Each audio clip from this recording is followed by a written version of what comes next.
Hello there, ladies and gentlemen, and welcome to another episode of CookieCast. Today on CookieCast, it's the football podcast. Not many of these left, I'm afraid, because that's right, season is drawing to an end, drawing to a close. Certainly talking playoff football in this one, so stay tuned for that. Before we get started, please do consider like, share, subscribe, and comment.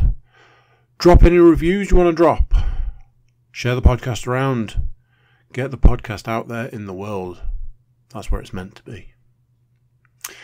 Anyway, let's talk some football. Here we go. This is CookieCast, the football podcast.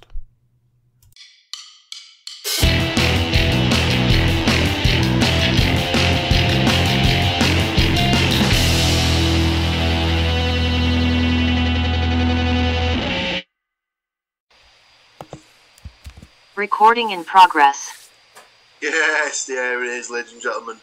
That unmistakable noise that means it's time for us to bring you another week of football-based nonsense. Straight from the annals of CookieCast Towers. Obviously, it is myself, your loyal host. I'm not alone. I'm joined by Nottingham Forest's finest, Matthew Moore. How are you, sir? Good, we covered. That's what we like to do. Hull City's finest, Mr. Stuart Woodmansey. How are you, sir? It's over. It's over. We'll get to that momentarily. And for what could have been two of the longest weeks of his life, Millwall FC's finest, Mr. Andrew Cook. How are you this week, sir? Oh, just trying to get over it, really. I don't want to spoil anything, but... Yeah, to say that it was a bit of a roll. It's over.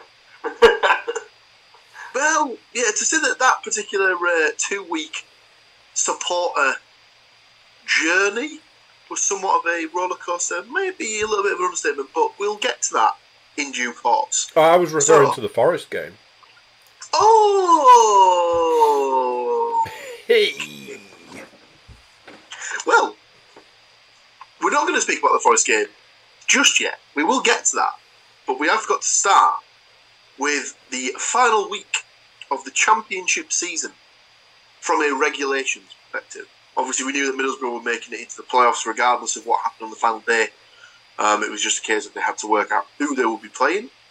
But before we get to the Middlesbrough game, there is Hull City's final game of the season, which took place against Luton Town at Kenilworth Road. Obviously, Luton nothing to play for, knew they were going to finish third. Hull not really much to play for, knew they couldn't really move up in the table, only down.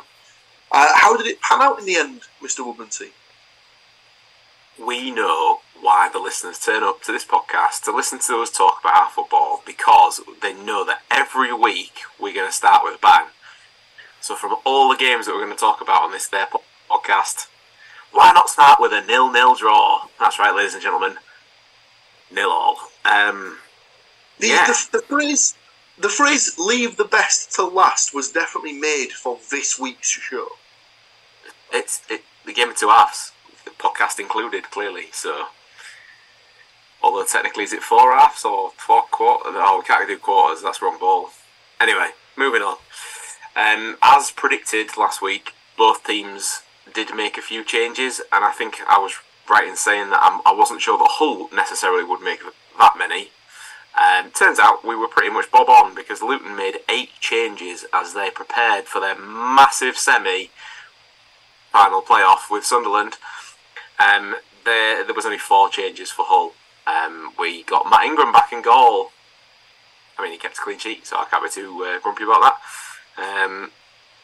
Also saw 100 appearances notch up for Mr. Louis Coyle, club captain, so congratulations to him. I like him as a player. I think he's one of them that because he's the whole lad as well, so he's the heart on the sleeve. So I think he's done well to go from League One all the way through up to where he is now. If keep putting the graft in, because I would quite happily have him in the side. He's one of them players where if he plays for you, he's fine, but I bet he's dead annoying if he's playing against you, because he's quite niggly. but I quite like that. It was also Hull's 14th clean sheet of the season, and the last 9 games then finished basically with 1 defeat in 9 games to end the season.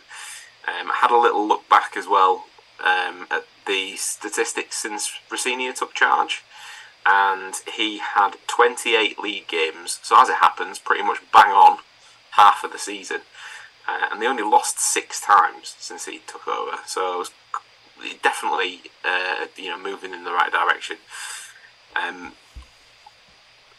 The game itself was probably, as you'd imagine, 2 unsettled sides with different periods of dominance throughout, not necessarily end-to-end stuff, but both of them had a go when they felt up to it.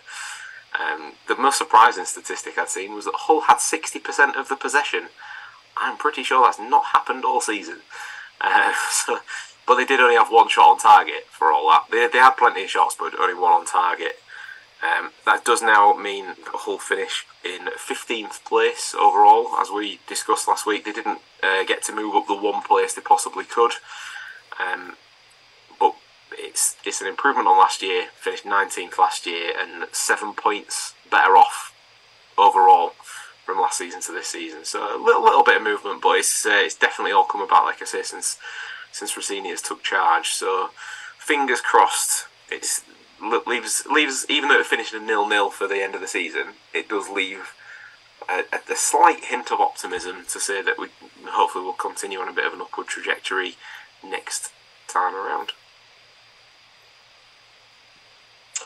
Absolutely. I mean, obviously, like you said, they're higher points tally than last season, a higher place finished than last season. It's all positive, all steps in the right direction. Going into next season, obviously, changes in the playing staff will be inevitable, so you'll see what they can sort of build on for next season. We've already had one announced. That Callum Elder's contract's coming to an end and he's not renewing it, so I think he's had about 4 seasons with us. So again, liked him as a player, can understand why he's wanting to move on. But yeah, it's already started, and the interview that Rossini gave after the game, he'd already said, I've had some difficult decisions and difficult conversations to have. I've already had them this week, so they've obviously already started the process of who's going where, and I wouldn't have thought that retention list will be too long in landing, put it that way. Yeah, I saw, obviously, on a slightly linked sort of somewhat nature, that York City had announced their retained list today. And obviously they finished their season a week before the Football League clubs did. So I would expect to see something around next Monday, potentially, for all the Football League clubs. Well, the ones that are not involved in the playoffs, anyway. From a predictions perspective... Rub it in. From a predictions perspective, usual things applied here. Mr. Andrew Cook, positivity, just like his favourite WWE tag team, The New Day. He had gone for a 1-0 Hull City win and a list. I believe I've just landed myself on his naughty list with that particular comment. So Andy had gone for a 1-0 win with Longman, so no points added for Mr. Cook. Matt had gone for a 2-1 Luton Town win. Adebayo and Morris and 2 fans Hull, no points there. Both myself and Stu picked a 1-1 draw, so managed to get ourselves a point for the result. Obviously no goal scorers, so no points there. So a point each for myself and Stu. Matt and Andy yet to score. Our second game of the week took us over to the Riverside, where this was potentially the first of 3 games in a row between Middlesbrough and Coventry City. Now this one, Coventry went into the game knowing that anything other than a defeat would see them into the playoffs. So I suppose from their perspective, they knew exactly what they had to do. Just keep it tight, don't do anything stupid, see the game out, make sure you don't lose. Happy days. And they started off as the better side. For the first 20 minutes, it sounded like they basically bossed the game. Borough didn't really get much of a touch. A couple of loose passes from the Borough players meant that Coventry were given a couple of chances. Worked the goalkeeper, flashed a couple just wide of the target, and then on the 22nd minute, The ball was given away yet again, I believe, by Paddy McNair in the back. Coventry had a little passing move through the middle of the park. The ball ended up at Hamer's feet, just on the edge of the box, and he smashed the ball past Zach Steffen for the opener on this one. That's how it stayed until the brink of half time, when Middlesbrough got a corner, played it in. Ball was pinging around in the box. Cameron Archer managed to get on the end of it and smash it high into the roof of the net for the equaliser, just going into half time. I missed this goal, as didn't realise that the game hadn't gone to the break, so I switched over the channel to then turn it back on for the start of the second half. I was like, they equalised it. That's nice. So that was nice. I catch that on the highlights as it turned out. Second half, not a great deal happened by the sounds of things. Middlesbrough sort of took the game more to Coventry in the second half. Got that equaliser. Obviously tried to push on to get the winner. There was a passage of play where the ref had blown for a free kick, and about 2 seconds later the ball ricocheted off one of the Coventry players into the back of his own net, but the ref had already blown the whistle, so it didn't count. And that's how the game finished. It finished 1-1. From a good news sort of perspective, there was a Middlesbrough comeback for the first time in 2 whole seasons for the right back Darnell Fisher. He hadn't played since the 2020-2021 or the 2021-22. No, must have been 2020-2021 season, when he signed from Preston North End. He got quite a bad injury towards the end of that season in the off-season. And like I say, he basically missing for 2 full seasons. So he came on in the 93rd minute as a sort of a... I don't know if it was to get him... It can't have been to get him minutes, because obviously the game finished like 2 minutes later. But I think it was just a sort of a good feeling, sort of nice story for the supporters to sort of welcome back this guy who'd been missing for so long. So that was something nice to see. They also brought on a young lad from the academy called Sonny Finch, who came on again in the 93rd minute, so didn't really have any chance to make any sort of impact in the game. But again, just showed that they've got depth in the squad for the upcoming games. So that's how it finished, 1-1. Coventry got the point that they needed to guarantee getting to the playoffs, and it was enough to finish 5th, which does in fact mean that we will see Middlesbrough versus Coventry for the next 2 games to determine who will go to Wembley to play either Luton or Sunderland, as Stu outlined earlier on.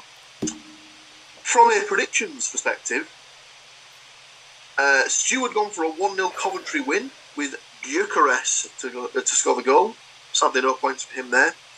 Matt and Andy had both gone for Middlesbrough wins. Matt had gone 2-1 with Akpom and Archer to score for the Borough, with Gyökeres to score for Coventry, so gets himself a point for the Archer goal there.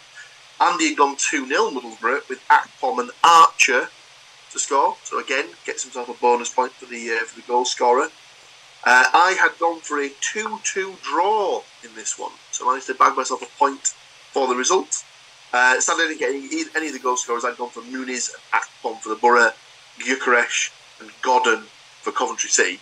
Obviously, what that does mean is that sadly, Mr. Akpom's consecutive home game streak ends at 9 for the Championship's all-time record. It stays at 9 games scored in consecutively. Sadly, couldn't extend it to double figures. Ends the season on 29 in all competitions, 28 in the league. He's still broken a record that's been sitting there waiting to be broken for a long time. But yeah, sadly, no 30 goals a season for Mr. Akpom. Our third game of the season, third game of the week, takes us to The Den, where Andy's boys have been adopted within the last couple of weeks. We're taking on Blackburn Rovers. And this was one of those games that we discussed the week before where several teams were in a chance of getting in the playoffs. Millwall went into this in 6th place. Blackburn went into this in, I believe, 9th position. And they were the outside bet to get into the playoffs. How would it pan out? That is the question. I wasn't watching this in real time as I was more paying attention to the whole of the games that were going on. But this was live on Sky Sports to pay attention to, and the goal scoring was opened by a familiar name to the podcast, in I believe the 8th minute. Let me just double check that. It was indeed the 8th minute, and an absolute rocket into the top corner by podcast favourite Duncan Watmore to open the scoring for Millwall and put them in a very, very comfortable position. They knew that if they won, they would be in the playoffs. Blackburn hit back on the 22nd minute with a goal from Adam Wharton to make it 1-1, and I believe that momentarily put West Brom into the playoff positions. But then Millwall took over again. 2 quick-fire goals, a second for Duncan Watmore, and then a third put in by Oliver Burke. Put the Lions 3-1 up going into half-time. So half-time comes, plain sailing. There's even a YouTube video of a guy just going, Millwall have done this. There is absolutely no chance they bottle this from here. I think we can all know what's coming next. So, second half starts. 51st minute, Blackburn get a second goal back through Joe Rankin Costello.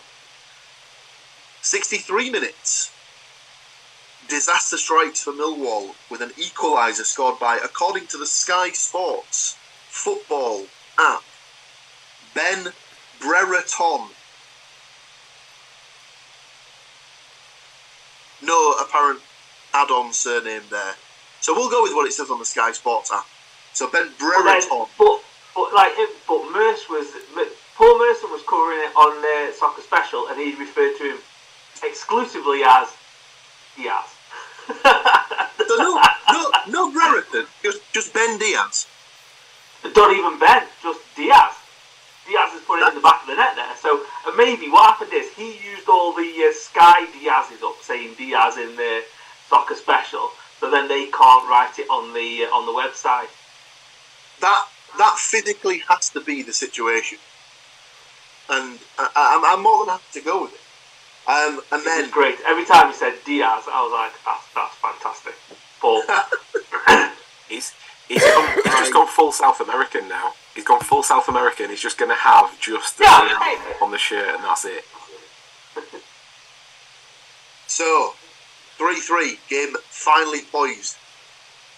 And got the feel of a bit of a basketball game to it, obviously.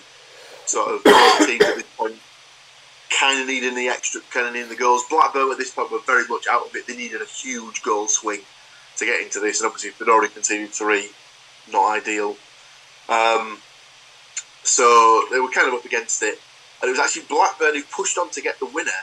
Again, a second goal of the day from Mr. Brereton, or Mr. Diaz, or Mr. Brereton Diaz, or just Diaz, depending on what your persuasion is, to break Millwall hearts. And the game did indeed finish 3-4 to Blackburn Rovers, pushing Millwall out of the playoffs, and sadly Blackburn not able to take their place in the playoffs. That, of course, did leave Sunderland to take the all-important 6th spot in the playoff race. And as we've said now on a couple of occasions, they will play against Luton twice, see who will go to play either Middlesbrough or Coventry at Wembley. They absolutely pummeled Preston away as well, didn't they? It was a strange game because they kept cutting back to it on Sky Sports News, and I don't want to put too fine a point in it, but some of the finishing at Championship level is desperately bad, because the amount of times that a guy was clean through and still managed to hit it wide in that game alone was unbelievable. And then Amad Diallo will pop up and absolutely spank one in the top corner from 30 yards out, and that was a cracking finish. So, well, that game was 0-0. That game was 0-0 at half time. But just to put it into comparison, like I say, Hull had one shot on target with 60% possession. Sunderland also had around 60% possession, but had 7 shots on target. They were absolutely smashing them.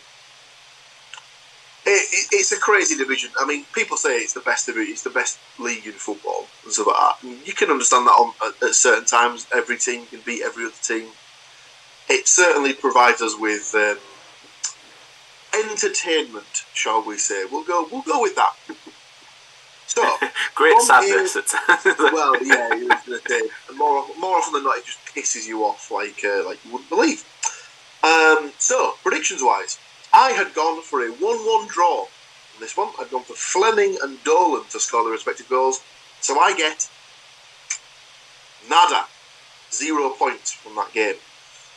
Mr. Woodmansey had gone for a 1-0 Millwall win with Bradshaw to score the goal. 0 points. Mr. Moore, no, not Mr. Moore, Mr. Cook had gone for a 2-0 Millwall win, backing his boys. Sadly, they could not turn up for him.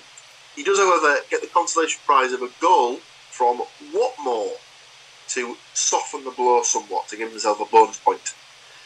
Mr. Moore, though, slid straight in there, went for the 2-1 Blackburn Rovers win, so he gets himself a point for the result. Had gone Bradshaw to score that goal for Millwall, no points there. Gallagher and some guy called Brereton Diaz apparently to score the goal for Blackburn. So I've given him 1.5 points. All right, I'll give him 2 points. It's fine. Paul's got the world's longest pint of bitter, hasn't he? No, that's definitely Mr. Cook, but that's a topic we don't discuss on. I was going to say, after a conversation earlier this week, I'm pretty sure mine's longer. Right, so 3 games in, Mr. Woodmansey and Mr. Cook, just the 1 point to show for their efforts so far. I have got 2 points from the 3 games. Mr. Moore, 3 points from 3 games. Now, our last game of the week took us to the City Ground for Nottingham Forest versus Southampton. Now, this game was quite in-depth and, shall we say, could take a large amount of breaking down and describing. So, before we dive into it, we are going to take a short break just to compose ourselves as, oh my, this one could get interesting. So, I'm going to dig out my medical files. Yeah, I'm going to go and dig my medical files out and we'll go through those. Absolutely. Don't touch that, ladies and gentlemen. We will be right back with more.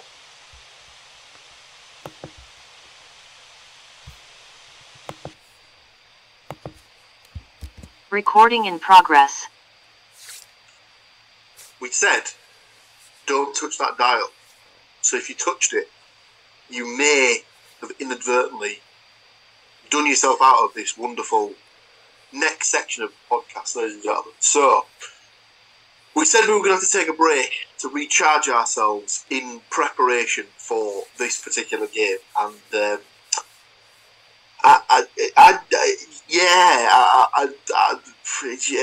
just going to have to dive straight into it. I don't really know where to start with this one. Mr. Moore, Nottingham Forest versus Southampton. What on earth happened here? Well, the common phrase is, can you do it in a cold, wet, rainy night in Stoke? The question was, could they do it on a cold, wet, rainy night in Nottingham? Well, I mean, to say it was a relegation battle, and normally when you hear a relegation battle, you kind of hear 1-0, kicking lumps kind of thing. No, we didn't get that.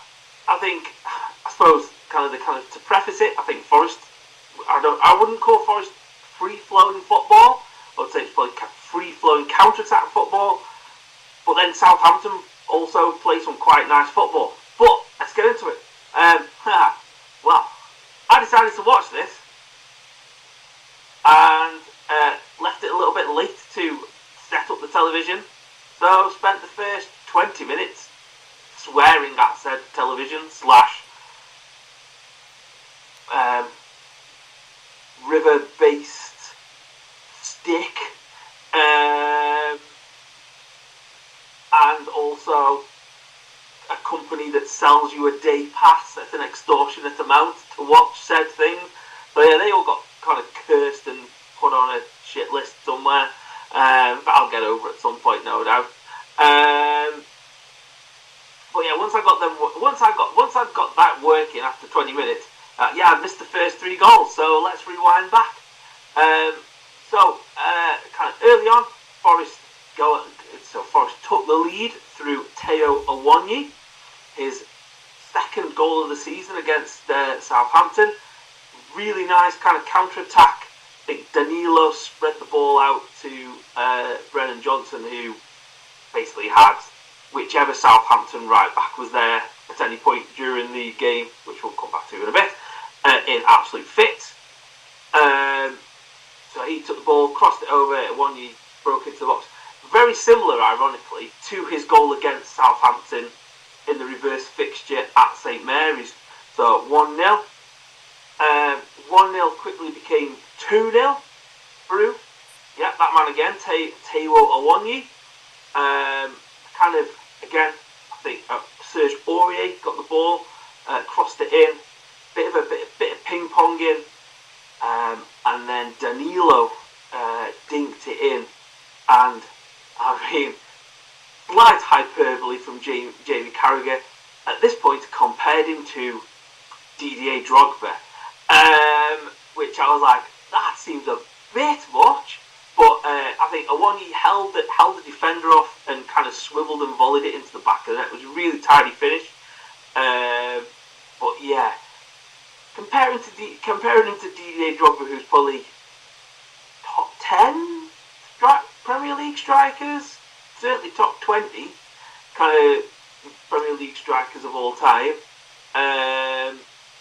I was like, yeah, that's a bit much, but a really nice finish again. Of course, I think, I'm not one to say I told you so, but I might have said I told you so several times. I did tell you, gents, that Forest like to concede goals. So they quickly turned round and conceded a goal to Alcaraz. And it was standard Forest fare, really sloppy defending. You watch it and you can see Morgan Gibbs White gave the ball away on the halfway line, chasing back, and then you can just see the series of errors going from there. But each had an open goal, basically. You just had to slot it past Navas. And that was that. And then just before half time, I was thinking, did we get to half time? No, just before half time, like I said, Brennan Johnson had been given the right back fits. This time, though, I don't know what their left back was doing. Played the ball in his own box, let it run a little bit too far away from him. Brennan Johnson plopped himself in between himself and the ball, got a nice kick on the back of the heel for his things and went down like he'd been shot in said heel, to which the penalty was given. Morgan Gibbs White slotted that one away, kind of down the middle, kind of tidy finish. Of course, usual kind of the stat of Forest missing more penalties than they've scored this season. So that one was kind of tucked away. 3-1 at half time. Plain sailing, done and dusted. We know that this isn't the way that Forest work. So Q, early in the second half, a James Ward-Prowse corner kick, a strong header from the defender, like Kranos or something like that. Leandro. Leandro, yeah, something like that. It's difficult to say with a whole accent, that one. It sounds like your friend Leanne and company. But I would say, and I think it's this kind of thing that's been a drum that I've beaten for a few weeks now, slightly poor goalkeeping. I know it was close to him, but it was straight at him. I think he could have done better, the goalkeeper, on that one. But then the match kind of settled down a little bit after Forest looked really on the ropes after that. I thought, Christ, if Southampton get another goal here, we could lose.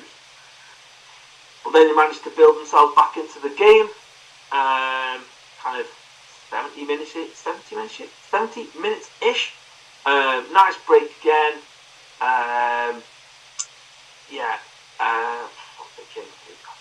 Must have been. Johnson crossed it in, I think. Nice touch from Gibbs White, really nice touch from Gibbs White, and Danilo sticks it in the back of the net for 4-2. Looks like the game's petering out. I've got to mention this because it was probably the finish of the night and the celebration of the night, even though it didn't count. But a quick free kick. Felipe took the ball down, slotted it past the Southampton keeper, and then extremely acrobatic celebration, if you can find it somewhere, because it's not on the highlights, which is an absolute disgrace. I know they got 7 other goals to fit in that actually counted, but surely that should have been on. I think Morgan Gibbs White absolutely rinsed him a little bit on the on like the after show of the things, like, you know, he shouldn't be doing that with his dodgy old knees and all that kind of thing. But yeah, he said he'd be getting some powders from that during training this week. But just to make sure that everybody was sat firmly on the edge of their seat, Sam Surridge decided to give away a penalty, which means his ass will be firmly on the bench, back to where it's been for a while now. Gave away a penalty, again, like, I thought the penalty that Gibbs White scored, Johnson went down really easy. This one was just as bad. I mean, he perhaps kicked to the end of his boot. To say he kicked his toe would have been generous. I think he perhaps brushed to the end of his boot. Perhaps got a bit of mud on the end of his boot from the other guys. But he went down like a sack of shit. I think that's doing Johnson a little bit harsh, because he was clever enough. He knew as long as he got his foot in front, that was going to be a penalty all day. There's nothing the ref could do with that. I think this one was a bit more subjective, because at best it was a glancing blow from a feather on the end of his boot. It was not a great decision. I think my objection to both of them would be, like, I don't know what I know Johnson got in between the ball. It's quite clever, but and what else is he going to do from there? I think that's my problem with the penalty kind of things now. Is I know it's a foul in the box, but he was going away from goal. He didn't have control of the ball. The ball was rolling away from him, and he was on the floor before he was kicked, kind of thing. But this one was more kind of like the ball had gone, and there's no way that Sam Surridge brushing him, blowing on him, the wind of his boot flying past the end of his toe, kind of breaking the end of his breaking a toenail, maybe. Mr. Referee, Mr. Referee, that big ginger man breathed too hard near me. I know, and it was how emphatic he was about the penalty though as well. I was like, oh yeah, mate, definitely a penalty. I'm like, on what planet is that a penalty? But Ward-Prowse, virtually the exact same penalty as Gibbs White in the same goal, brings it back to 4-3. Forest hold out after some kind of real kind of heart attack moments. Even after that, 101 minutes played in total with all those kind of things. But yeah, a win, 3 points. We're on 33 points now. We're out of the relegation zone, and with somebody in between us as well, I think. It's Everton, and then Leeds, and then Leicester, and then Southampton, I think. Yeah. The bottom few. So kind of looking, I mean, maybe put something. Looking at the running, I think Forest have got a difficult running. We've got Chelsea away, obviously we'll be talking about that in a bit.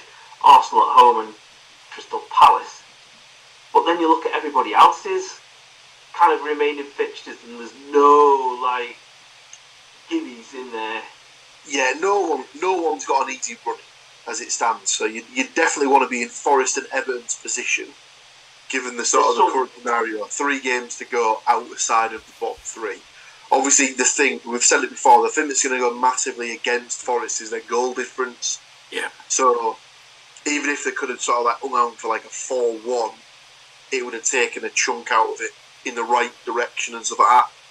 I know the 3 points is the main thing, but they need to, over the next 3 games, they need to, if they're going to lose, by all means, like lose the game, but only get beat by 1 or 2 goals. Don't make the goal difference any worse than it currently is.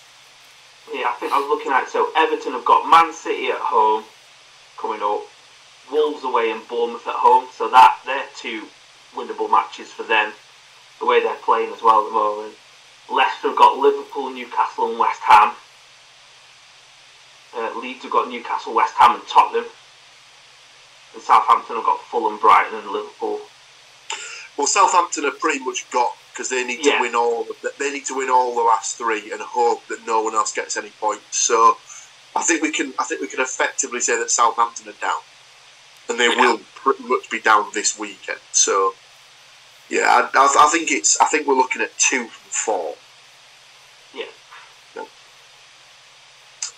But yeah, like I said, in the grand scheme of things, it's a massive 3 points. Obviously, like we said, takes them out of the bottom 3. Even gives them that breathing space that they've got Everton in between them as the little gap. That day in the Premiership was absolutely crazy. So you had 7 goals in the Forest game. There was also earlier you had Fulham beating Leicester 5-3, and you had Everton beating Brighton in the kickoff at 5 o'clock, 1-5. So just an absolutely ridiculous day for Premier League games. The other ridiculous result that weekend was Manchester City only getting 2 against Leeds when they were absolutely like Erling Haaland. I think had his charity boots on for that match. The Leeds fans were chanting that he is actually a Leeds fan as opposed to a Man City fan. Is kind of claim. Well, he was born in Leeds, so and apparently he has done interviews in the past where he says that his English team is Leeds because that's where he was born. So from a predictions perspective, however, we all got points on this game, lads. So well done us. We had all gone for Forest wins. Myself, Stu, and Andy had gone for the simple 1-0 Johnson. So I managed to get a point for the result and no more. As even though there were 7 goals scored, none of them were scored by Brendan Johnson. So that's annoying. Mr. Moore had a 2-1 Forest win and scored 4 points for getting all of his goal scorers correct. So he had a point for Awonyi, a point for Gibbs White, and a point for Ward Prowse for Southampton. So to finish out the week, Stu and Andy, 2 points from 4 games well played. Myself, 3 points from 4 games, but Mr. Moore just kept going up and up. No points in the first game, 1 point from the second game, 2 points from the third game, and a huge 4 points from the last game, giving him 7 points for the week. So well played, Mr. Moore, to get another win in the win column for you, sir. So, as we said, end of the season. So that drastically reduces down the number of games. Obviously, we've got Forest's games to cover for the last 3 games of the season, and then the 2, fingers crossed, maybe, hopefully 3 Middlesbrough games to cover. But we will start with Chelsea versus Nottingham Forest for Mr. Moore's team. Obviously, it's his team, so he will go last. I've got my result right here, ready to go. Unfortunately, Chelsea beating Bournemouth at the weekend, I feel, has sort of ended Frank Lampard's poor run, and I feel they may be able to finish the street in the season a bit stronger than they were before. So I have gone down for a 2-0 Chelsea win in this one, sadly. Gone for Gallagher and Madueke to score the goals. Stu, what have you got for this one? Well, they've, like you said, I think the poor run will come to an end. Frank needs to get himself on that plane to America, even if it's just as like bag carrier or something. He's got to have a job at Chelsea somewhere, hasn't he? So he can't end the season terribly. I have gone for 1-0 to Chelsea, but I have also picked Madueke, as I've actually weirdly ended up catching parts of Chelsea's games of late that have been on, and he seems to actually have a bit of spring in his step, considering he seems to be a decent larker. So that is the exact reason why I've picked him. In the game against Arsenal, I felt that he looked Chelsea's most potent threat at times, so I'm fully in agreement there. Mr. Cook, what have you got for this one? Plain, simple, 1-0 to Forest. Just need to get them wins, don't they? Go on, Stu. Are you getting it out? Yeah. Yeah, it's Johnson to score. He's once again he's pulling his Johnson out. So that's nice. Go on, Mr. Moore. Tell us how this one's going to play out. I also, when I saw the 3-1 Bournemouth, like the Chelsea beating Bournemouth 3-1, I was like, But I was like, maybe it was just that Bournemouth have pretty much secured their Premier League status for next year. They've relaxed a little bit. I'm trying to be positive. I'm trying to be hopeful. I'm trying to kind of think. So I've gone for a Desmond, a 2-2 draw. You know Forest are away though, Matt, right? And you know what? You know how many goals Forest haven't scored away from home this season. Exactly. We've scored loads in our last couple of games. you give the lad a couple of goals in a home game against bottom of the league, and look at him. Go on then, give us the goals. I've been predicting draws for the last couple. That is true. Give us your goal scorers. I've gone Sterling and Havertz. Ugh. Because if you've got an English player that hasn't scored in a while, come and see Forest. We'll sort him out just in time for World Cup qualifiers or whatever we've got coming up next. And I've gone, to keep their form going, I've gone a 1-year Morgan Gibbs-White. I don't know who's playing at the back at Chelsea at the moment, but I kind of get the feeling that 1 year might be able to give him a bit of trouble. Bit of a handful back there for him. So, first game in the books. Our second game of the week, and therefore final game of the week, is the first leg of the Middlesbrough-Coventry playoff semi-final, and it takes place in Coventry. So Coventry at home for this one. It's my team, so I will give the last prediction of the week. Andy, what have you got for this one? It's an old one, but it's a good one. It's 2-0 to Borough. Archer and Chuba. I think every time I predict it like that as well. I think if we go back, we can do like a little compilation of me predicting those two players in that exact way. So yeah. Well, you might be able to get the match of the day theme tune out of Andy saying Chuba in different tones. I've got high hopes for Middlesbrough because I'm casting my mind back to a certain season-long prediction that... Well, obviously we will be doing our season-end podcast where we go through the season-long predictions. So, when the season is finished, tune in for that. Stu, what have you got for this one? I don't want to be a Debbie Downer, but you can cast your mind back a week when I just said I've got a horrible feeling about the playoffs from a Middlesbrough perspective. I want to be wrong. In a way, I'm almost sort of giving this like I would predict my own team to lose pretty much week in, week out if you listened along for the season. Coventry are at home. They have quite often, in the last run of home games, scored 2 goals. The game against Borough gave away absolutely nothing. They might as well have not bothered playing, to be honest, recently. But by that, I've gone for a Coventry win 2-1 with Gyökeres and Godden, because at least one of them will score if they do score. And Akpom. It's basically, I went for the scoreline and then the 3 top scorers from both teams. It's business, to quote the Flight of the Conchords, it's business time. They've got to step up, and if anybody's going to do it, it's got to surely, most of the heavy lifting for those two sides will rest amongst those 3 players, plus a couple of Borough players, obviously, that I've not mentioned. Yeah, I won't be surprised. Chuba obviously going at the top of the back of, I think, 3 or 4 games without scoring. I don't think he's scored. He's not started all of them though either, has he? He's had a little rest. He has been rested. He hasn't scored since he scored against Hull.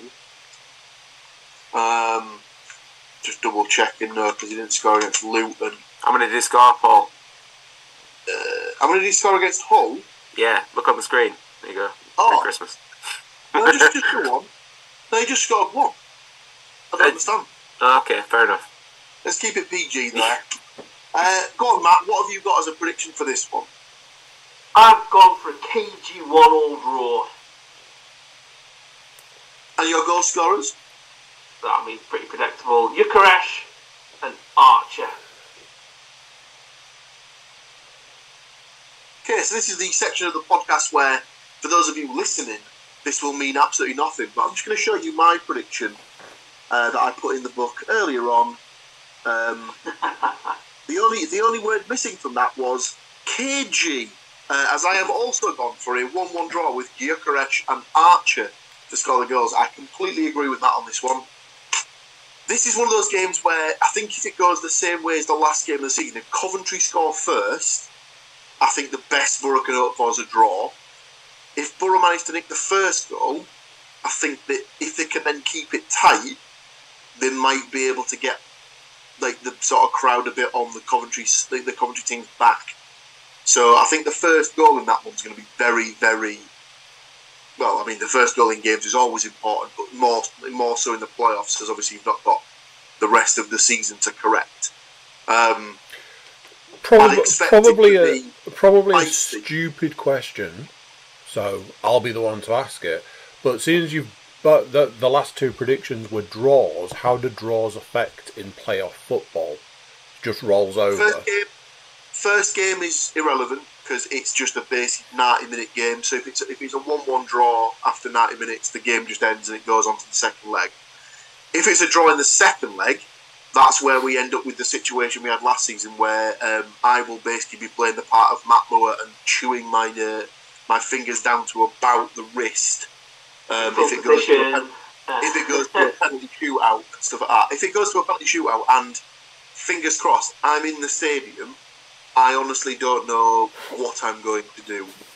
You need to take a leaf out of Richard's book. So my good friend Mr. Richard Walker, who I've spent many a year with watching Hull City, in all the games I've attended with him, has never watched a penalty, even if we've been in the stadium. He turns away from it and he will not watch it. I can't do that. I can't do that for an entire shootout. I can't just turn around for like 10 minutes. You might be alright after 5. Let's not.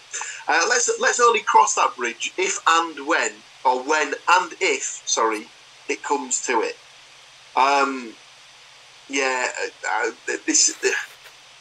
Coventry were by no means the worst team we could have got in the playoffs, but I mean that would have definitely been Sunderland. Didn't want any part of that. Didn't want them getting anywhere near the playoffs.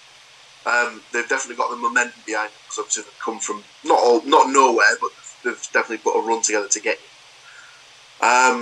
This is what I was talking about before. Like, if you guys end up bombing out of the playoffs with a whimper, for all the good that Carrick has done, dicking about with the team in the last 2 weeks of the season will come back to haunt him. And I know that he's a new manager and all the rest of it, but Jesus Christ, he's experienced enough to know that if your team are settled, if obviously I'm hoping that I eat my words, but unfortunately I've seen it a few times, you know, in real life. I would, if that happens and that your big performers don't fire when they need him, like they've been firing all season. I agree, and I do kind of get what you're saying, but obviously, like, it happened before when the season that they got to the playoff final against Norwich, they played the full strength team against Norwich. I mean, at this point they were still in with a chance of automatic promotion. They played the full strength team against Norwich, won the game 1-0, but Bamford got injured and was never, and there was only like 4 games left and was never back to like full fitness for the rest of the playoff campaign. So, whilst I agree, you kind of have to play your full strength side to get the sort of the reps and the momentum and stuff like that. You can sometimes backfire when you get an injury to a very, very key player. So I kind of understand what he was thinking there. And like we said, I think at the time it was always a case of they might end up having to play Luton in the final, and they wanted to keep something in the tank where they hadn't seen it and stuff like that. So I'll tell you now, if Luton end up winning the playoffs, like, that is an absolute disgrace. A team with a capacity stadium of less than 11,000 might as well play on a car park, pal. Just piss off. Not a chance. Like, and, oh, look at us, we've got a plot of land down the road. Aye, well, you've got somewhere to build a decent stadium then. Come on. Get lost. There you go, Luton fans. You know where to direct your hate tweets towards. At least Bournemouth won't, if they do go up, at least Bournemouth won't get rinsed for having the shittest stadium in there. Yeah, but it It would be crazy if there were 2 stadiums in the Premier League that were less than 12,000 in capacity. But it's just, I am fuming about Luton. I just don't understand. I really don't get, like, great. Obviously, you've not spent any money on anything else other than your playing staff for the last God knows how long.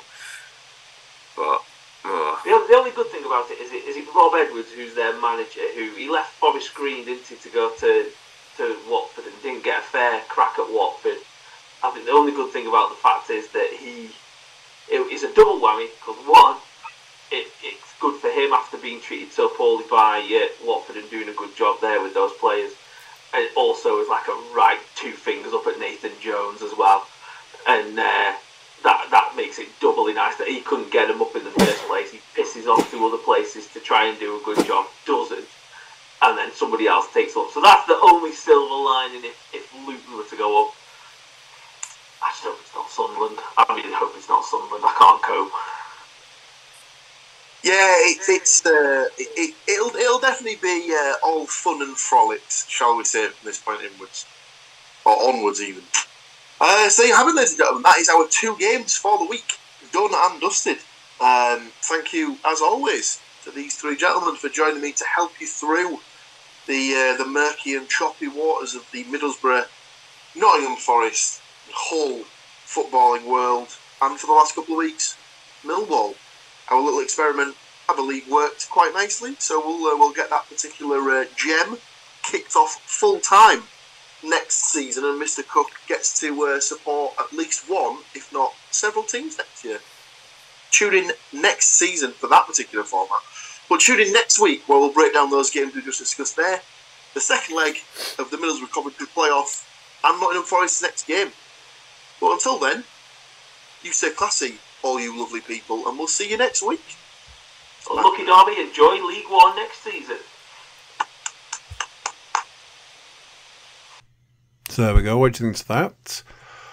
Oh, it's getting exciting now. Get to find out what happens at the end. Playoff football, baby. What do we think to the playoffs? Is it going to be a smooth ride? Choppy waters? What do you reckon?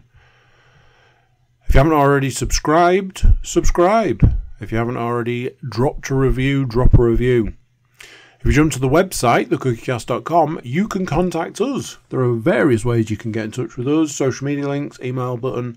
You can tell us what you think is going to happen in the playoffs. How about that?